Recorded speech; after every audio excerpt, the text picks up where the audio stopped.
예, 오늘은 왜 세례를 받으셨나? 라는 제목으로 함께 말씀을 생각해 보겠습니다.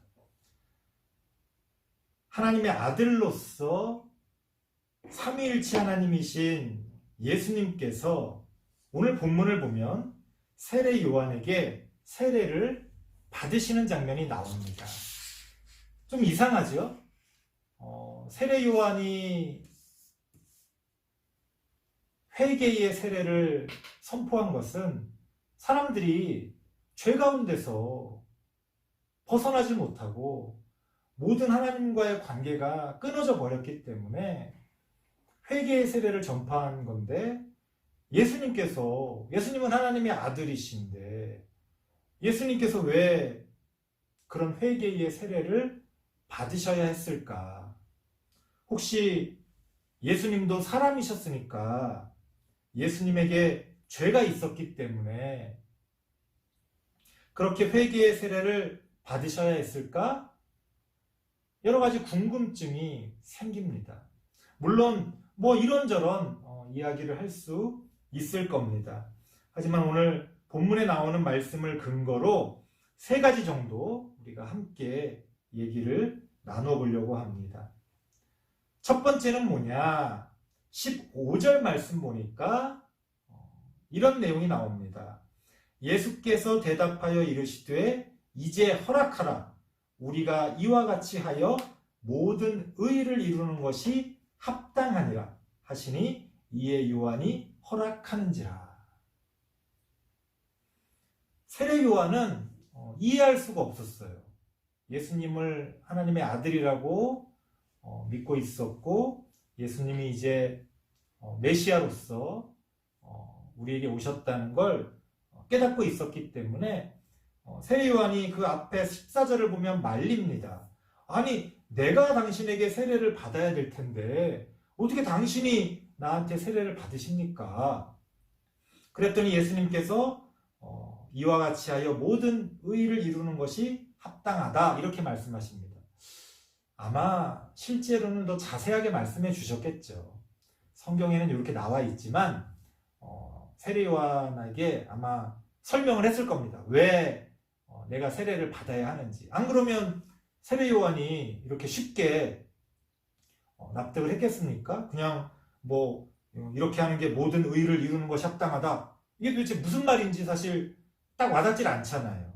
물론 세례 요한도 보통 사람은 아니니까 척하면 착이라고 한눈에 예수님의 의도를 또 하나님의 뜻을 알아보고 깨달았을 수도 있겠지만, 아마 실제 역사 가운데서는 예수님이 세례 요한에게 이렇게 저렇게 좀 설명을 해줬을 수도 있습니다. 근데 우리는 그걸 알지 못하니까 이제 추측하는 거죠. 추측하는 건데, 여기서 말하는 의라는 게 뭐냐에 대해서 사실 많은 신학자들이 많은 논쟁을 벌였습니다. 하지만 공통된 건 뭐냐? 여기서 말하는 의라는 건 하나님의 의일 텐데, 그 하나님의 의는 구체적으로 어떤 것이냐? 우리를 구원해 주시는 하나님의 의라는 거죠. 왜? 예수님이 그러기 위해서 이 땅에 오셨잖아요. 예수님이 우리의 구원을 위해서 이 땅에 오셨기 때문에 여기서 이야기하는 의라는 건 우리를 구원해 주시는 하나님의 의다. 그러면 우리가 어떤 것들이 공의라고 얘기했을 때, 다른 말로 정의라고 얘기했을 때, 어떤 것들이 이렇게 합리적으로 이루어져야 우리가 납득을 하잖아요. 아, 그렇구나. 공평하구나. 잘 됐구나. 그러니까 이 하나님의 의라는 건 단지 하나님께서 그렇게 생각하셨다, 끝! 이게 아니라 하나님이 우리에게 말씀해 주시고 또 가르쳐 주시는 어떤 합당한 과정들이 있다는 겁니다. 우리가 하나님의 구원을 받기 위해서 만약에 아무런 어떤 합리적인 이유 없이 하나님 마음대로 넌 구원, 넌 지옥, 만약 이런다면 어느 누가 그거를 납득을 할 수 있겠습니까? 아마 뭐 하나님을 두려워할 수는 있겠지만 하나님을 온전히 믿지는 못할 겁니다. 그러면 여기서 말하는 우리에게 구원을 주시는 하나님의 의라는 것은 뭐냐?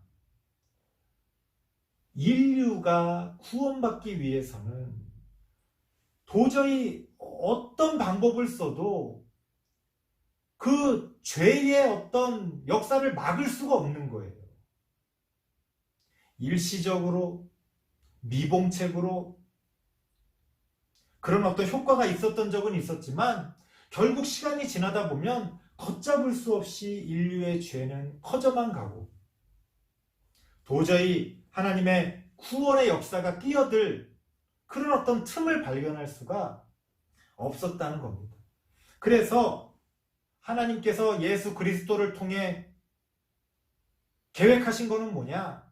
우리 인류, 우리 모든 사람들의 죄를 예수님에게 전가시키는 거지.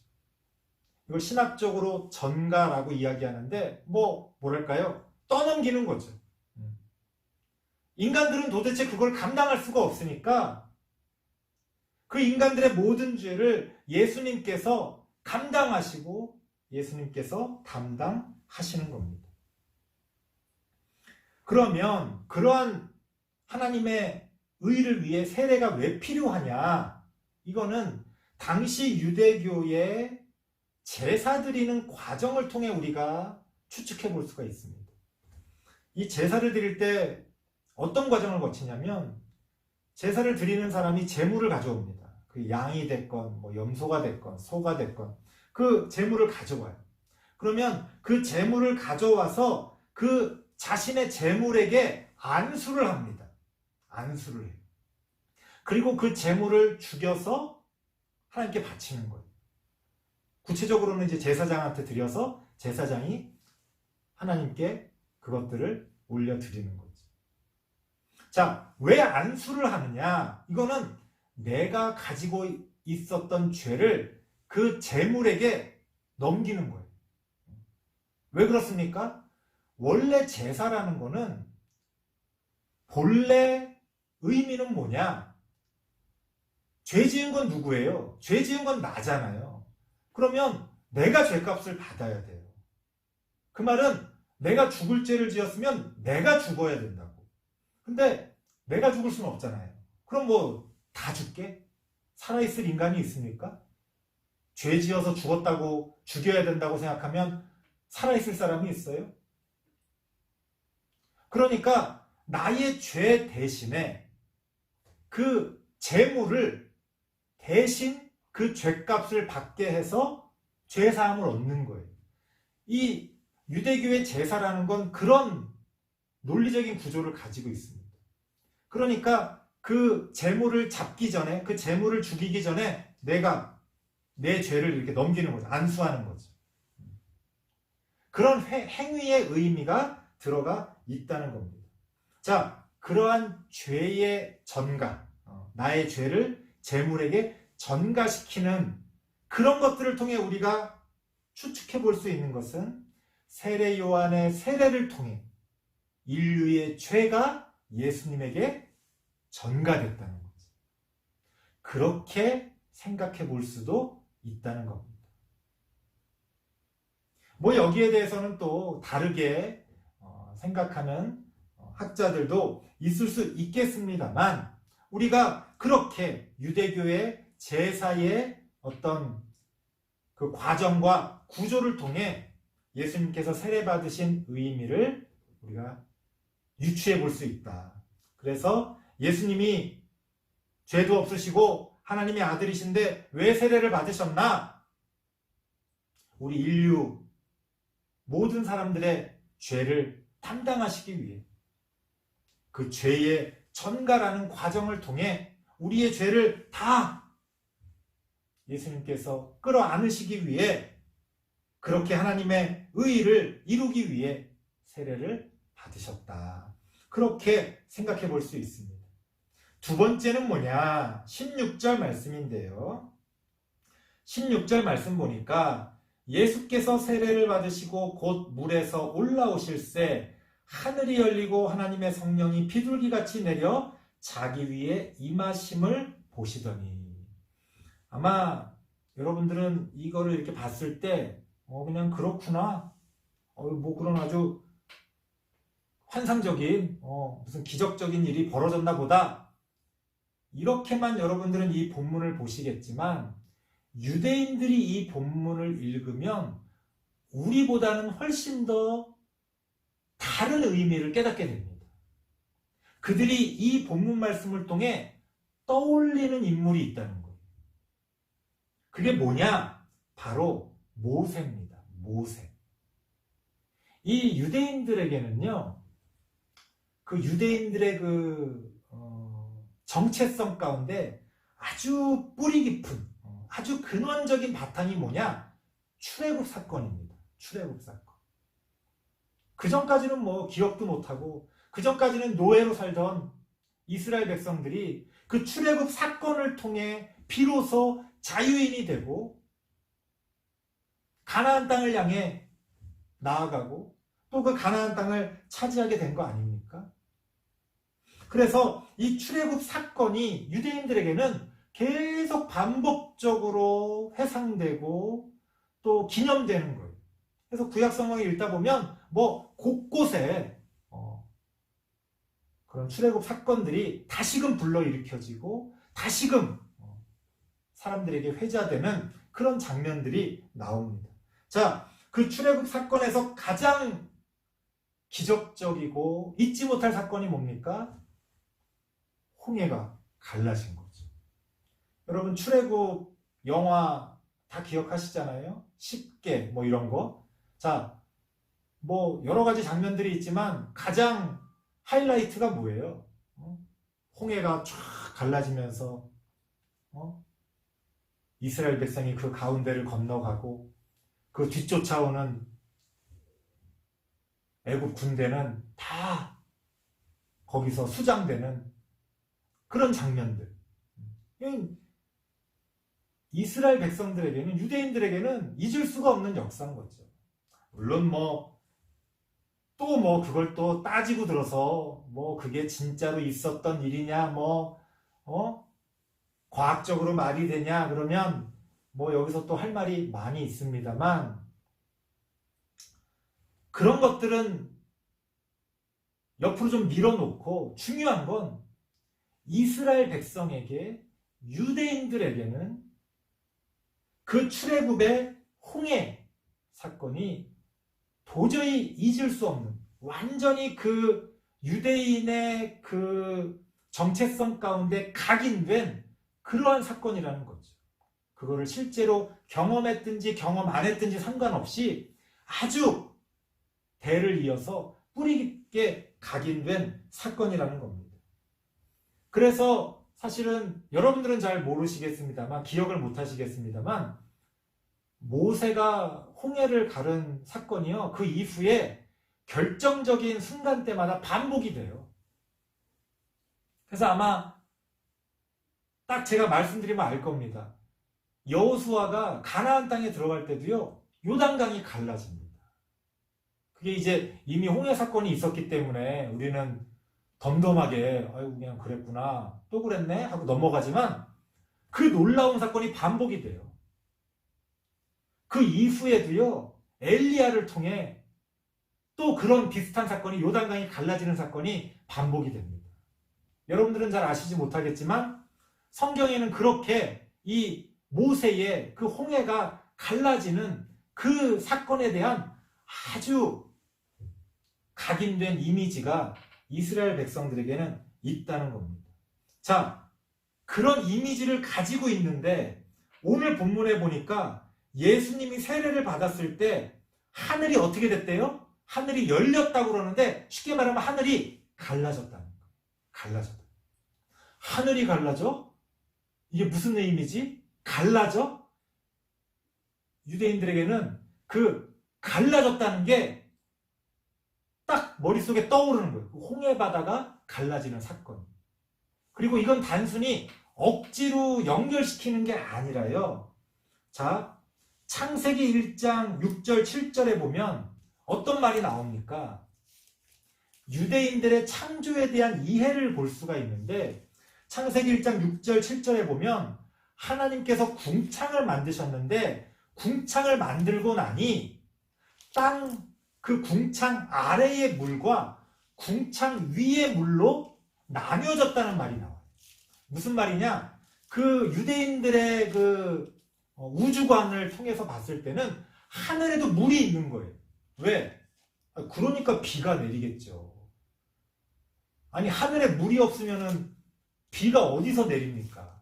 옛날에 과학이라는 거를 모르던 사람들은 그렇게 생각할 수밖에 없는 거예요. 하늘에서 물이 막 엄청 쏟아지잖아요. 비가 폭우가 오면 그 하늘에 물이 있으니까 그런 거 아닙니까? 그러니까 하늘에도 마치 이 땅의 물처럼 어떤 물이 강물이 쫙 흐른다고 생각한 거예요. 하늘이 갈라진다는 건 뭐예요? 그 하늘에 물이 갈라진다는 거죠. 그 말은 홍해가 갈라진 것처럼 요단강이 갈라진 것처럼 하늘이 열리고 하늘의 물이 갈라졌다는 거예요.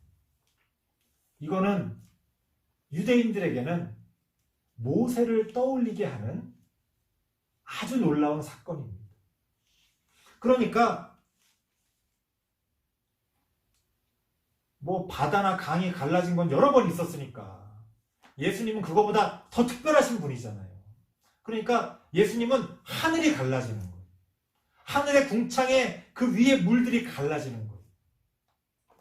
쉽게 말하면 예수님께서는 모세보다 더 새롭고 위대한 그러한 인물로서 등장하고 계시다는 겁니다. 그러니까 모세를 떠올리게 해요. 모세가 이스라엘 백성을 구원한 것처럼 저 예수가 우리를 구원해 주시겠구나. 하지만 저 예수는 모세보다도 더 위대한 하나님의 아들이시구나 라는 것을 이 하늘이 열리는 사건을 통해서 우리에게 보여주고 계시는 겁니다. 그러니까 우리는 그 유대인들의 그 어떤 문화를 모르니까 그러니까 이 본문을 봐도 그냥 뭐 그런 놀라운 기적 같은 일이 벌어졌구나 라고 넘어가겠지만 이 성경을 읽는 유대인들에게는 이 마태복음은 대상이 유대인들이라고 그랬잖아요. 독자가. 그러니까 이 본문을 읽으면서 모세가 딱 떠올려지는 거예요.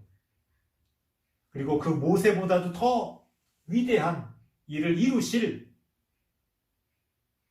예수님의 그러한 어떤 이미지들을 사람들이 깨닫게 되는 겁니다. 마지막 세 번째는요. 17절 말씀 보니까 하늘로부터 소리가 있어 말씀하시되 이는 내 사랑하는 아들이요 내 기뻐하는 자라 하시니라.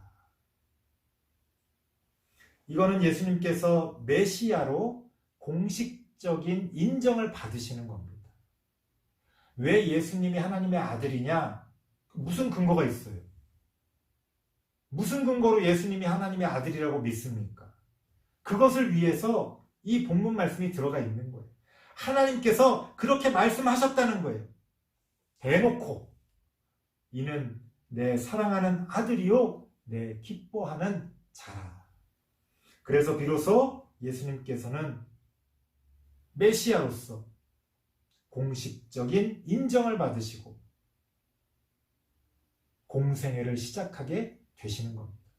이게 왜 필요하냐면 우리는 예수님이 어떤 분인지 원래 처음부터 몰랐으니까 그냥 예수님이 하나님의 아들이다 그러면 그냥 그런가 보다. 뭐 믿든 안 믿든 그런가 보다. 우리 이렇게 생각하잖아요.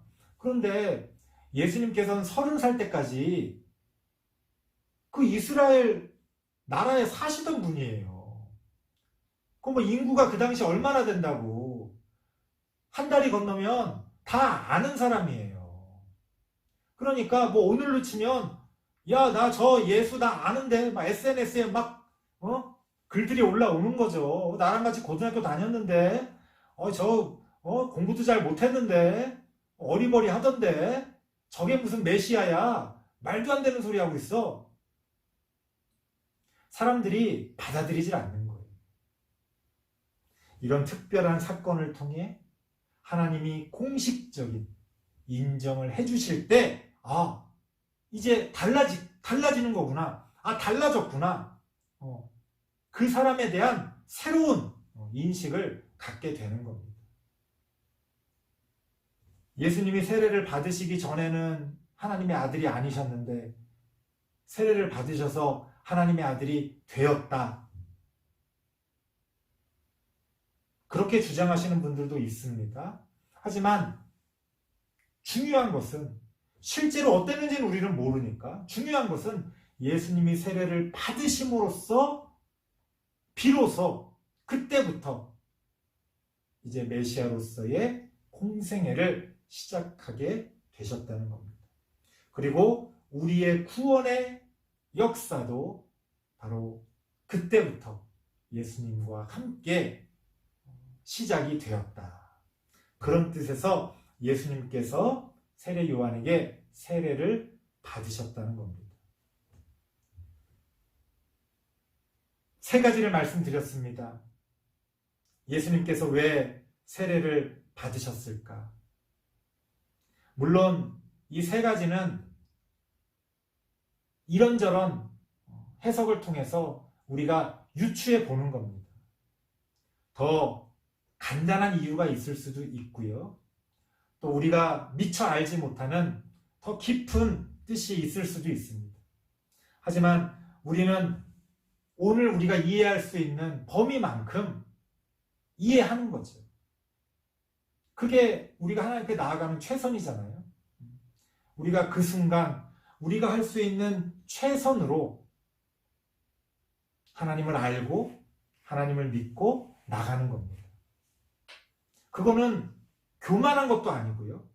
이게 전부다, 이렇게만 믿어야 된다 라고 말하는 건 교만한 거죠. 그렇다고 해서 우리가 하나님을 아는 것을 포기하고 어차피 확실하지도 않은데 하면서 우리가 마땅히 알아야 될 것들을 외면하는 것도 아닙니다. 우리가 그 순간 할 수 있는 최선을 다해 하나님의 뜻을 이해해 보는 거죠.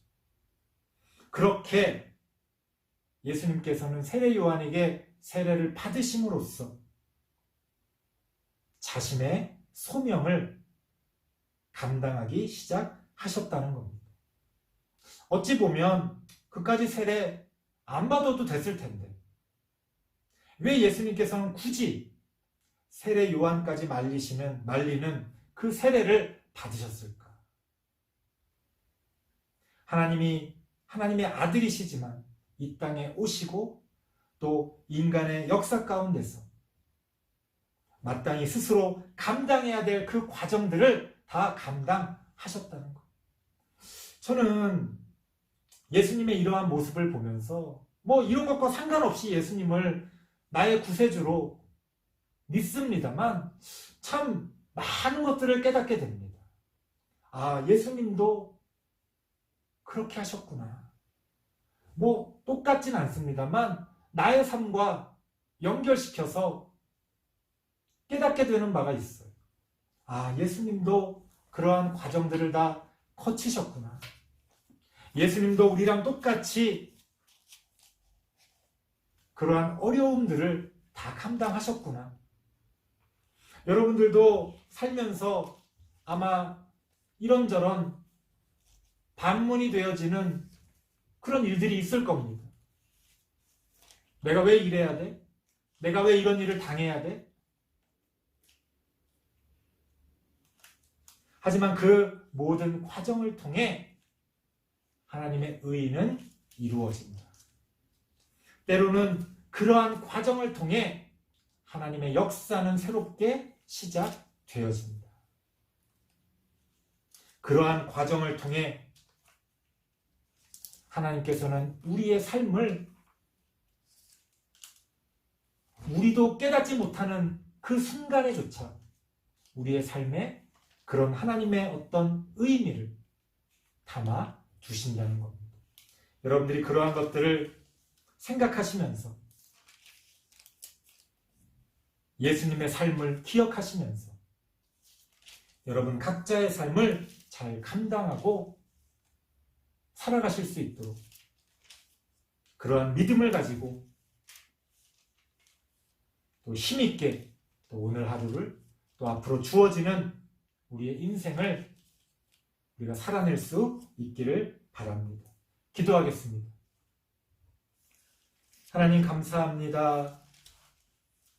예수님은 왜 세례를 받으셨습니까? 그러한 과정을 통해 하나님의 뜻을 이루고 하나님의 뜻을 드러내고 또 하나님의 뜻을 감당하기 위해 그러한 과정을 거치셨는 줄 압니다. 이제 우리도 우리의 삶 가운데서 왜 나에게 이런 일이 있냐고 하늘을 향해 원망하기보다는 우리에게 주어진 그 일들을 통하여 우리의 소명을 깨닫고 또 우리의 소명을 이루어가는 우리들이 되어질 수 있도록 하나님 함께하여 주시옵소서. 예수님의 이름으로 기도드리옵나이다. 아멘.